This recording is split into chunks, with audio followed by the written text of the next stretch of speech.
कल का दिन हमारे देश के लिए बड़ा शर्मनाक दिवस रहा।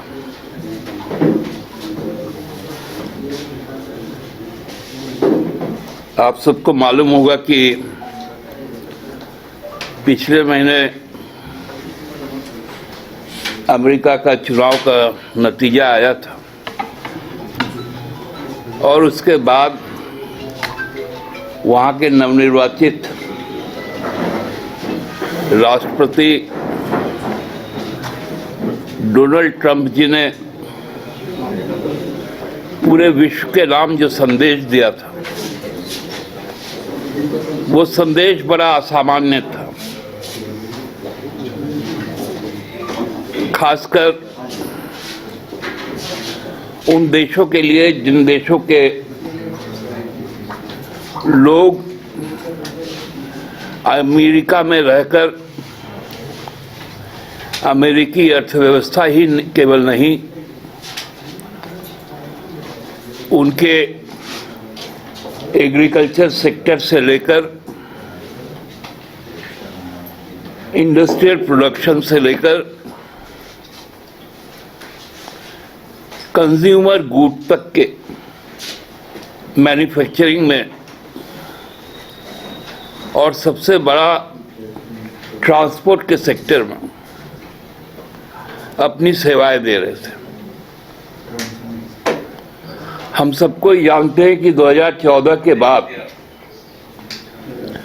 जब इस देश में भाजपा नित एनडीए की सरकार बनी और प्रधानमंत्री मोदी जी की नीतियां आई,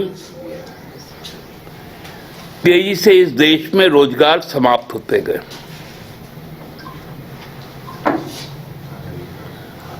रोजगार के तलाश में किसी तरह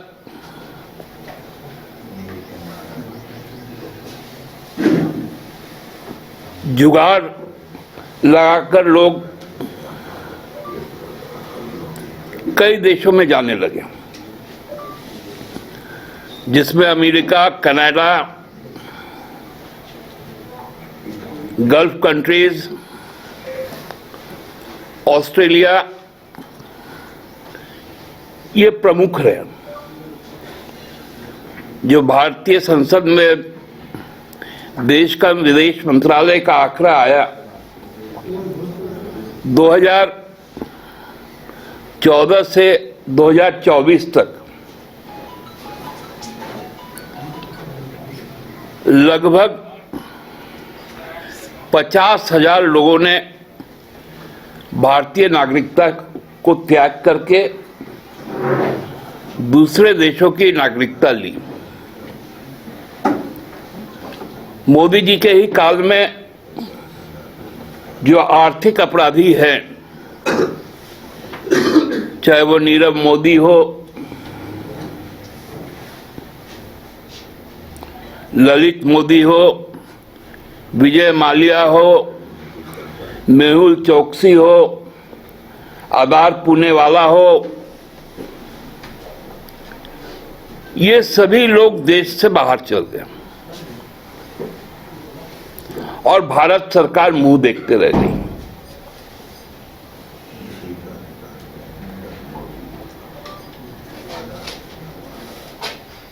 आज तक देश की जो भाजपा सरकार है,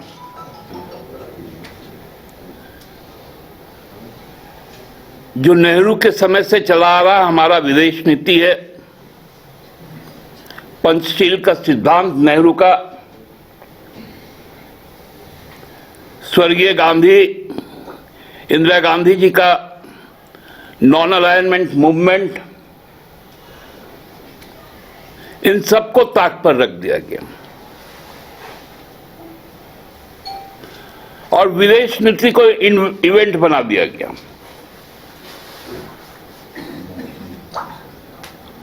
किसी देश के राष्ट्रपति को लाकर झूला झुलवा देना, यदि शर्म बचा हो भाजपा में तो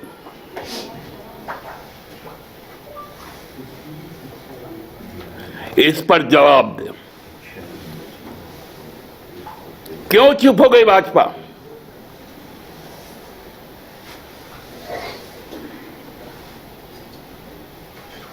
कितनी लज्जा की बात है।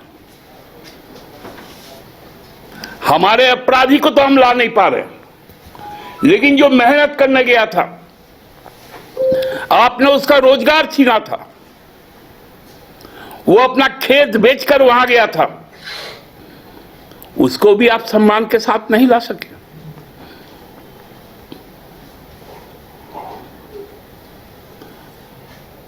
उनके गाड़ियों से जब रफा दफा किया गया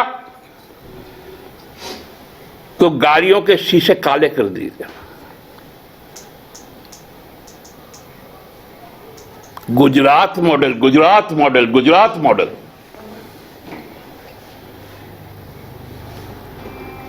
रुपया का भाव गिरता है तो देश गिरता है। कहां भाजपा के लोग? कितना मजबूत हो गया रुपया?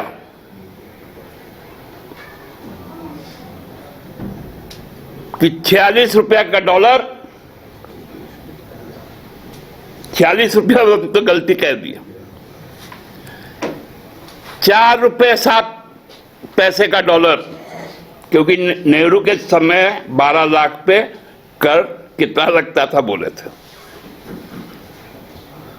अब तो नेहरू से ही तुलना होती है ना। उस समय 4 रुपये 7 पैसे का 1 डॉलर, आज 87 रुपये 75 पैसे का 1 डॉलर। रुपया मजबूत हो गया। उस समय तो इनका तर्क है 4 रुपया देने से 1 डॉलर आ जाता था। देखो रुपया कितना मजबूत हो गया। अब हम लोग 87 रुपये 75 पैसे देते तब 1 डॉलर आता। ये इकोनॉमिक्स है। बहुत ही शर्मनाक कल का दिन रहा देश के लिए। गुजरात के 33 लोग गए।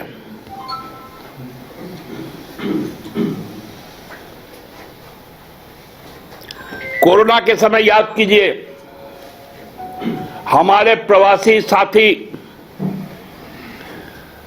चाहे वो लेह लद्दाख में फंसे हो, अंडमान में फंसे हो, दामन में फंसे हो,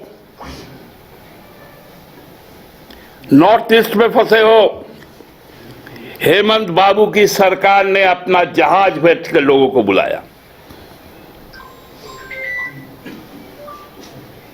ये सीखना पड़ेगा हेमंत सोरेन से, भाजपा के नेताओं को।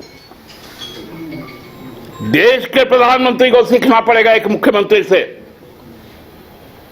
कि वो अपने नागरिक के प्रति कितना संवेदना रखता है, क्या सोच रखता है। और आप डुबकी लगा रहे हैं और आपके अंदर में जहाज घुस गया।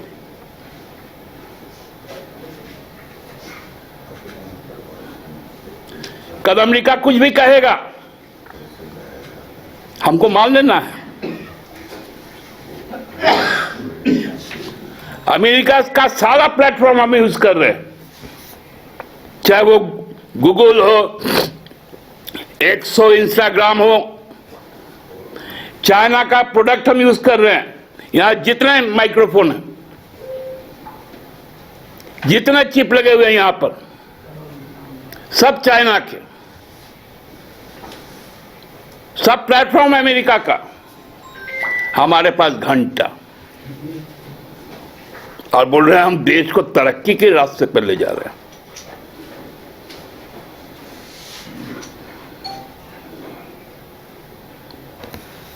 मैं भाजपा से तो कोई उम्मीद रखता नहीं। हमारे सेना के सुप्रीम कमांडर, हमारी राष्ट्रपति को इस बात का संज्ञान लेना चाहिए और केंद्र सरकार से पूछना चाहिए कि ऐसा कायरता भरा दिन देश को क्यों देखना पड़ा। मैं आपको कह रहा हूं 16 सालों से जो इलीगल माइग्रेंट है, जो जहां पर भी पकड़े जाते हैं, चाहे हमारे यहां पर भी पकड़े जाते हैं, उसका एक सम्मानजनक तरीका होता है। हमारे देश से भी हम डिपोर्ट करते हैं, खासकर बहुत बड़ी संख्या में अफ्रीकन लोगों को। तो उसका तरीका है, उसके एम्बेसी को बुला के इतला किया जाता है, उनको आइडेंटिफाई करवाया जाता है, चाहे तो उस देश में हमारा जो सिविल एरोप्लेन है या उस देश का सिविल एरोप्लेन है, उससे डिपोर्ट होता है। कोई सेना के विमान से नहीं छोड़ता, कोई हाथों में बेड़ियां नहीं लगाता, पैरों में जंजीरें नहीं लगती हैं।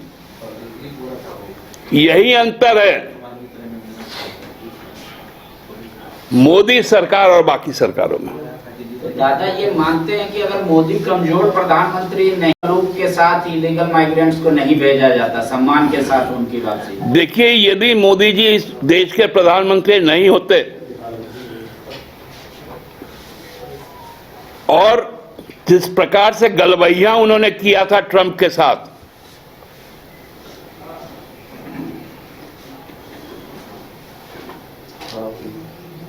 तो ये दुर्दशा कभी नहीं देखना होता।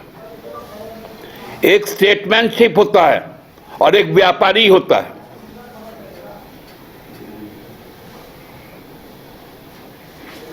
राजनेता कभी भी इवेंट में नहीं जाता, राजनेता नीतिगत बातें करता है। आप में से कितने लोग एक दो संस्था को छोड़कर जिन्होंने प्रधानमंत्री का इंटरव्यू लिया हो?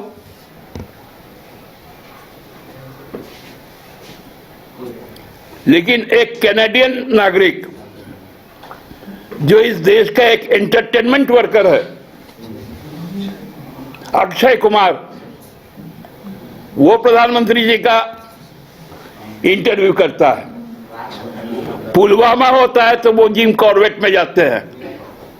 अमेरिका का सैनिक विमान घुसता है तो वो डुबकी लगाते हैं। तो भारत का विदेश मंत्रालय बताएगा, क्योंकि पासपोर्ट राज्य सरकार नहीं इशू करती है। दादा अजय साहब पूछ रहे हैं, सुप्रियो भट्टाचार्य नियुक्ति हुआ है, कौन है ये? अजय साहब प्रवक्ता है अजय साहब, वो प्रेस कॉन्फ्रेंस में बोल रहे थे। अच्छा ठीक है, उनका पार्टी का ना वो आदमी है दादा, लेकिन हम पहचानते हैं। असल में हम बाबूलाल जी को पहचानते हैं, क्योंकि बेचारे वहां पर भी इलीगल माइग्रेंट है, इसीलिए आजकल तो इलीगल माइग्रेंट ही चल रहा है बोलकर। दादा एक सवाल, ये जैक वाला मामला ऐसा फंसा है, अब लग रहा है कि 10th और 12th का एग्जाम में बढ़ जाएगा, तो पार्टी ने कुछ क्या डायरेक्शन सुझाव सरकार को दिया है पास करने के लिए? अभी चूंकि पार्टी के कार्यकारी अध्यक्ष और मुख्यमंत्री राज्य में नहीं है, पहुंच जाएंगे शाम तक, उस विषय में बात करेंगे।